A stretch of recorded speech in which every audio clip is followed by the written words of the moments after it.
অতি বিদ্যুৎবাহী তারে হাত লেগে কর্মরত অবস্থায় এক ইলেকট্রিক কর্মী ঝলসে গেলেন। সাথে সাথে প্রভাত অধিকারী নামে বছর 27-এর ওই যুবককে প্রথমে দুর্গাপুর মহকুমা হাসপাতালে, পরে বাঁকুড়া মেডিকেল কলেজ হাসপাতালে নিয়ে যাওয়া হয়। দুর্গাপুরের কাঁকসার বামুনাড়া এলাকার এই ঘটনায় ব্যাপক চাঞ্চল্য ছড়িয়ে পড়ে। স্থানীয়দের অভিযোগ, এর আগেও এই রকম দুর্ঘটনা ঘটেছিল, প্রাণও গিয়েছিল, কিন্তু এরপরেও দোকান মালিক তো বটেই, স্থানীয় প্রশাসনেরও কোনো ভ্রুক্ষেপ ছিল না, যার নির্মম পরিণতি আজকের এই দুর্ঘটনা। যে কিছুদিন যাবত আগে, আজ থেকে মিনিমাম 6 মাস থেকে 1 বছরের মধ্যে এখানে একটা রাজমিস্ত্রি কাজ করছিল। এখানে 1,30,000 ভোল্টেজ মধ্যে কিছু আগে মারা যায়, কিন্তু এখানে প্রশাসন সবাই এসেছিল, আসা সত্ত্বেও কেন যে এখনো পর্যন্ত কি কারণবশত সেটা বিচার হলো না সেটা এখন জানতে পারি নাই। কিন্তু তারপরেও কিন্তু আবার কাজ হতে থাকে।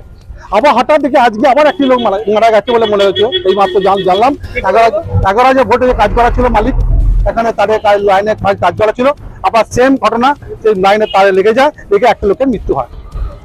এই হচ্ছে পরিস্থিতি, কিন্তু এখানে প্রশাসন কোনো ভূমিকা নাই। বারবার আমরা বলছি কেন এটা হচ্ছে, এখানে ব্যাংক রয়েছে, এখানে ডাক্তারখানা রয়েছে।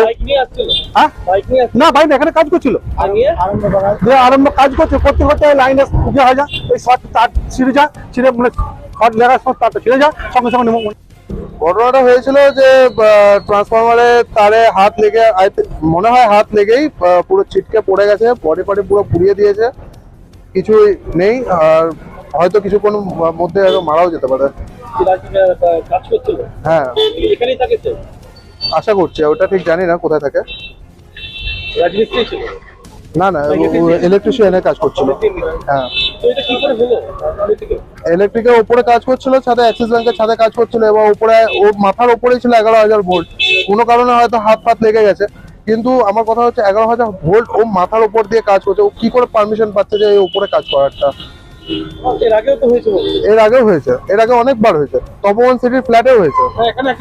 এখানে একজন মারাও গেছিল, তাতেও কেউ কিছু কোনো সুরক্ষিত নেই, কিছু নেই। ওই 2 দিন হাঙ্গামা চলবে, 3 দিনের বেলা সব বন্ধ। খবর পেয়ে কাঁকসার মলানদিঘির ফাঁড়ির পুলিশ ঘটনাস্থলে পৌঁছায়। গুরুতর জখম প্রভাত অধিকারী বাঁকুড়ার বাসিন্দা বলে জানা গেছে। দুর্গাপুরের কাঁকসা থেকে অনুরাধা সেনগুপ্তের রিপোর্ট, খালি খবর।